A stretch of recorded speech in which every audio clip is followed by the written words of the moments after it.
Tonight was meant to be a peaceful and enjoyable escape, a brief break from the routine of our daily lives, a night to unwind, to forget our troubles, and simply indulge in the moment. Never in my wildest thoughts did I expect it to take an unexpected turn, one that would forever be etched into my memory. My name is Nigel. For 6 years, I have been married to Abigail. I always believed our bond was strong, just like any other couples, despite our occasional differences. But that Halloween night shattered my illusions. That night proved me wrong. The truth has a cruel way of revealing itself when you least anticipate it. Abigail had been looking forward to this party for weeks. She had circled the date on our calendar and mentioned it every chance she got. Her friend Lauren, a yoga instructor, was hosting the event. Known for throwing extravagant Halloween parties, she transformed her home into a chaotic, overcrowded haunted house, complete with fog machines, eerie soundtracks, and rooms packed with costumed guests. "Are you ready?" Abigail's voice called from the bedroom as I struggled with the laces of my pirate boots. My costume was nothing spectacular, just a standard pirate outfit, complete with a flimsy plastic sword hanging from my waist and an eye patch that refused to stay in place. "How's your costume?" I shouted back. Before I could get a response, she stepped into view, and I found myself momentarily speechless. Abigail had chosen to dress as the queen of vampires, and her outfit left little to the imagination. A tight black corset accentuated every curve, while a leather skirt barely covered her thighs. Dark, dramatic makeup enhanced her features, making her look both daring and irresistibly seductive. "Wow!" I managed to say, my voice wavering between admiration and unease. She twirled on her high heels, a playful glint in her eyes. "You like it?"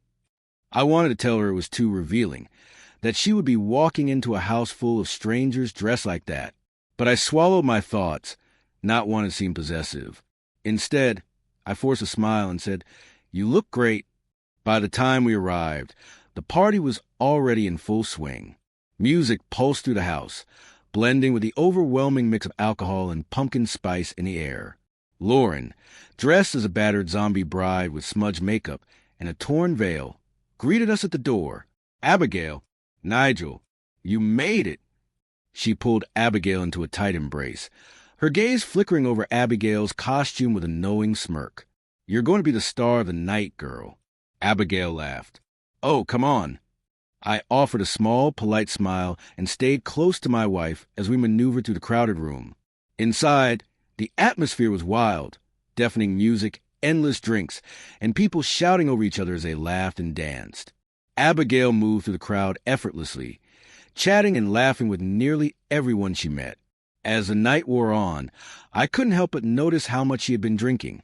Her laughter grew louder, her touches lingered just a little too long on strangers' arms, and her movements took on the uninhibited looseness that comes with one too many cocktails. At some point, I lost sight of her entirely. A knot of unease tightened in my stomach as I scanned the room, searching for her. Spotting Lauren near the drinks table, I approached her. "Have you seen Abigail?" I asked, trying to keep my voice steady. Lauren barely looked up as she shrugged. "Relax, Nigel. She's just socializing. Let her have fun." Her dismissive tone stung, but I didn't push the issue. Eventually, I found Abigail in the backyard, deep in conversation with a man dressed as a werewolf. He was tall, broad-shouldered, and carried himself with an arrogant confidence that instantly unsettled me. "There you are," I said, stepping closer. I stepped forward, closing the distance between us. Abigail's smile stretched unnaturally wide, as if overcompensating. "Oh, hey, meet Tyler," she said, her tone too cheerful. "He works with Lauren." "Nice to meet you," I responded, forcing my voice to remain steady as I extended my hand. Tyler's grip was firm, his confident smile only adding to my unease. "Tyler was just telling me about the haunted house he visited last week," Abigail said casually, as though that piece of information mattered. "Fascinating," I replied dryly, trying to suppress the irritation bubbling inside me. Abigail shot me a brief glance, her smile faltering slightly. "Are you okay?" Yeah, I answered, though my voice betrayed me. I considered walking back inside, but she hesitated before eventually following. For the next hour, she stayed close, yet something felt off. She was physically beside me, but emotionally distant, as though her mind was elsewhere. At midnight, Lauren clapped her hands, announcing it was time for a game of truth or dare. I wasn't particularly interested, but Abigail's enthusiasm convinced me to join in. The game escalated quickly. Secrets were spilled, embarrassing photos were snapped, and dares became increasingly outrageous. Then it was Abigail's turn. Lauren grinned mischievously. Truth or dare? Abigail didn't hesitate. Dare. Lauren's smile widened. I dare you to kiss the most attractive person here. The room erupted into cheers and whistles. I held my breath, watching Abigail closely. She turned to look at me, and for a moment, I thought she was about to kiss me and laugh it off. But before I could react, she shifted, turning toward Tyler. And then she leaned in. She kissed him. It wasn't brief. It wasn't playful. It was deliberate, slow, intimate. The crowd roared in approval. But I sat frozen, my thoughts spiraling as I processed what had just happened. When Abigail finally pulled away, her eyes met mine. I couldn't decipher her expression. "It's just a game," she whispered, as if that made it any less real. I forced out a hollow laugh, mumbling something incoherent before pushing through the crowd. I needed air, cold, fresh air to clear the storm inside me. Stepping outside, the night air stung my skin, but it did little to cool the fury, humiliation, and confusion swirling in my chest. Moments later, Abigail appeared, concern etched across her face. "Are you okay?" she asked hesitantly. "No, I'm not." I snapped. What the hell was that? She exhaled sharply. "It was just a dare, Nigel. Everyone was watching. I didn't want to make things awkward." I let out a humorless chuckle. "Oh, well, congratulations. Because now it's definitely awkward." She reached for my hand, but I pulled away. "You kissed another man. In front of everyone." "It didn't mean anything," she insisted, her voice rising. Before I could respond, Tyler stepped into the doorway, feigning concern. "Everything okay out here?" "No, it's not." I shot back, stepping toward him. "Mind your own damn business." Nigel stopped. Abigail interjected, placing herself between us. Tyler held up his hands in mock surrender.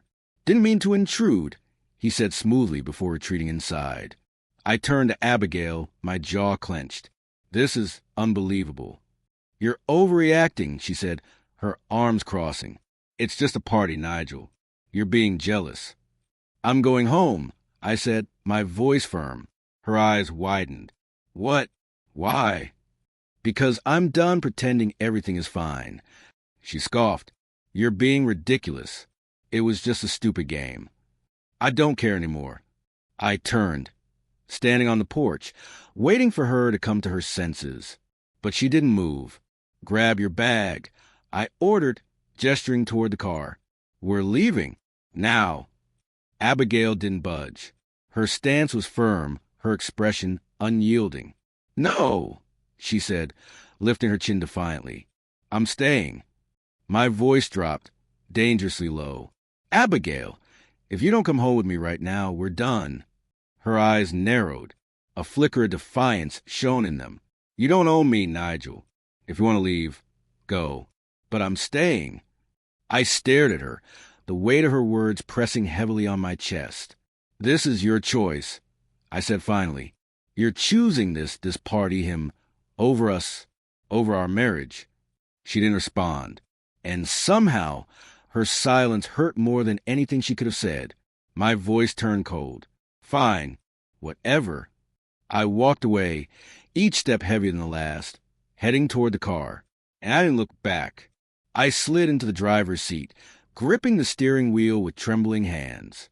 A storm of emotions crashed over me. Rage, betrayal, heartbreak. My chest felt tight, my mind racing with everything that had just unfolded. Hours later, I found myself in the living room, sitting in the eerie silence of an empty house.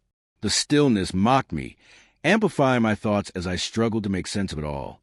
Then, the sharp ring of my phone shattered the quiet. I glanced at the screen, an unfamiliar number.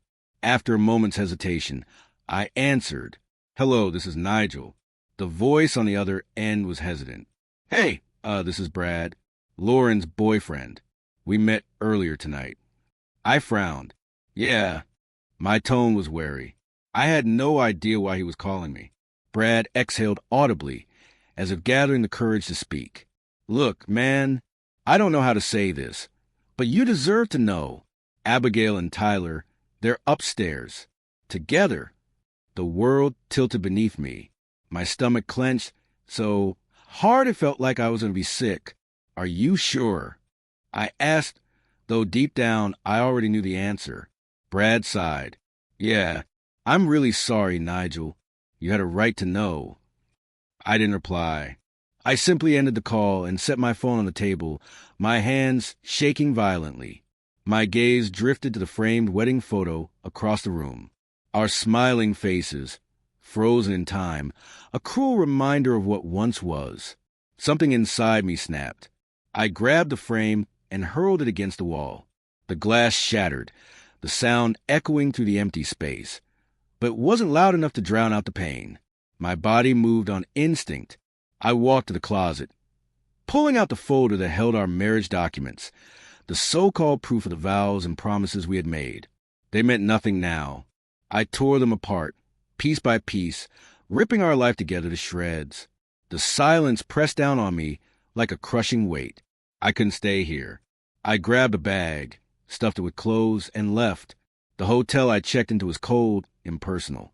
But at least it didn't reek of her betrayal. I sat at the small desk, flipping open my laptop. Without hesitation, I logged into our joint bank account and transferred every last cent into my personal account. She didn't deserve a dime. That night, sleep never came. I lay on the stiff mattress, my mind trapped in an endless loop of anger, disbelief, and sorrow.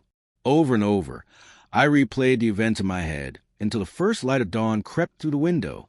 Then my phone started ringing. Again and again. Abigail. At first, I ignored it, but eventually I picked up. My voice was devoid of emotion. "What?" "Nigel." Her voice was frantic, desperate. "Where are you? I woke up and you were gone. What's going on?" A bitter laugh escaped my lips.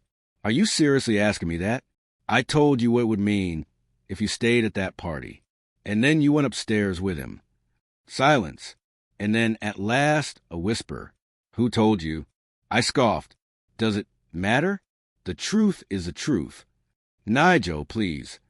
Her voice cracked. "I messed up. I love you. We can fix this." "No." My reply was firm, leaving no room for doubt. "You destroyed everything, Abigail, and now you have to live with it." Before she could say another word, I hung up. Days later, I returned to the house to gather my things. It didn't feel like home anymore, just an empty space, echoing with the ghost of what once was.